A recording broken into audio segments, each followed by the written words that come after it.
আপনারা জানেন একটা দীর্ঘ রক্তক্ষয়ী লড়াইয়ের পর 2 সহস্রাধিক ছাত্র জনতার শাহাদাতের পর প্রায় 30,000 মানুষ এখন আহত অবস্থায় চিকিৎসারত অবস্থায় আছে। তাদের এই আত্মত্যাগের ফলে আজ আমরা সবাই এখানে বসতে পারছি, আলোচনা করতে পারছি। দেশের মানুষ স্বাধীনভাবে কথা বলতে পারছে। ফেসবুকে একটা পোস্ট দিতে গেলে আর বারবার ভাবতে হচ্ছে না, ব্যাকস্পেস দিয়ে কেটে দিতে হচ্ছে না।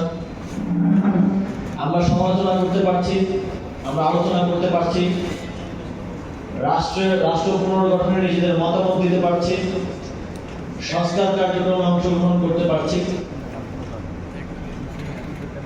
আমরা নতুনভাবে স্বপ্ন দেখতে পারছি বাংলাদেশকে এদেশের মানুষের জন্য জনকল্যাণমুখী একটি রাষ্ট্র হিসেবে গড়ে তোলা। আমরা সকল ধরনের ফ্যাসিবাদী উপকরণ মুছে ফেলার প্রত্যয় নিয়ে কাজ করতে পারছি। শুরুতেই তাদের প্রতি, তাদের ত্যাগের প্রতি শ্রদ্ধা প্রদর্শন করছি। শুধুমাত্র আমরা 24 জন উপদেষ্টা এবং একজন প্রধান উপদেষ্টাই কিন্তু সরকার না, আপনারা সরকারের একটা অন্যতম অংশ। আমাদের কাজ হচ্ছে পলিসি ডিসিশন নেওয়া এবং সেটা বাস্তবায়নের কাজ হচ্ছে মূলত আপনাদের। বিগত সময়ে যে রাজনৈতিক সরকার ছিল, যে ফ্যাসিবাদী সরকার ছিল, তাদের পলিসি ডিসিশনগুলোই ছিল জনবিরোধী, গণতন্ত্র হত্যাকারী এবং মানুষের জীবন নেওয়ার মতো পলিসি ডিসিশন তারা দিয়েছেন। এবং প্রশাসনের মধ্যে থাকা তাদের দোসররা সেগুলো বাস্তবায়ন করেছে। এবং অনেক ক্ষেত্রে প্রশাসনের মধ্যে থাকা কিছু কিছু অফিসার যারা দলীয় নেতাদের থেকেও বেশি রাজনৈতিক ভাবে সেই দায়িত্বগুলো পালন করেছেন।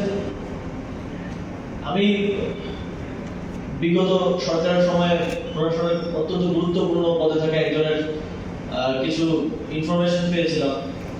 সেখানে তিনি বিভিন্ন জেলার এসপিদেরকে নির্দেশনা দিচ্ছেন হোয়াটসঅ্যাপে যে অমুক জায়গায় গুলি করতে হবে, ওইখানে গুলি করতে হবে।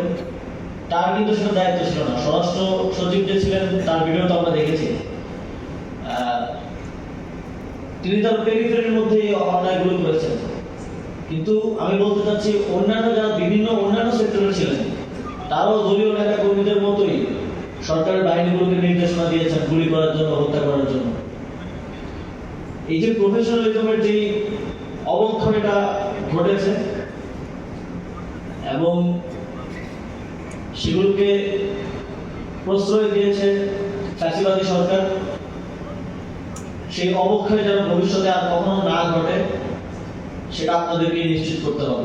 16 বছরের ক্ষমতায় থাকার কারণে প্রশাসনে ফ্যাসিবাদের দোসরদের শিকড় অনেক গভীর পর্যন্ত পৌঁছত। প্রত্যেকটা অফিসের কেরানি পর্যন্ত ফ্যাসিবাদের দোসর।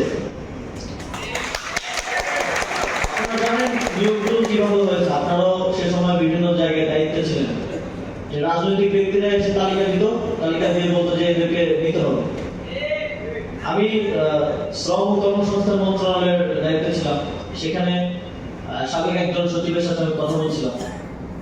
তো তিনি বলছিলেন যে তখনকার যিনি মন্ত্রী ছিলেন মনিরুজ্জামান সুফিয়ান, তিনি দেশের জন্য একটা তালিকা দিয়ে বলেছিলেন যে এদেরকে চাকরি দিতে হবে। এখন কিভাবে নেবেন সেটা আপনি জানেন। তো তাদেরকে সেভাবে চাকরিতে নেওয়া হয়েছে। এই পরিবর্তনের সময়টাতে আমাদেরকে অবশ্যই এই গণঅভ্যুত্থানে শহীদ এবং আহতরা যে কারণে ত্যাগ করেছে সেই আকাঙ্ক্ষা বাস্তবায়নের জন্য কাজ করতে হবে। এবং সেই আকাঙ্ক্ষা বাস্তবায়নের দায়িত্বটা প্রশাসনিক কর্মকর্তাদের তথা আপনাদের। সেই দায়িত্বটা অবশ্যই সর্বোচ্চ নিষ্ঠা, সততা এবং নিরপেক্ষতার সাথে পালন করতে হবে। এই অভ্যুত্থানে যারা জীবন দিয়েছে তারা কেউ ক্ষমতার পালাবদলের জন্য জীবন দেয়নি।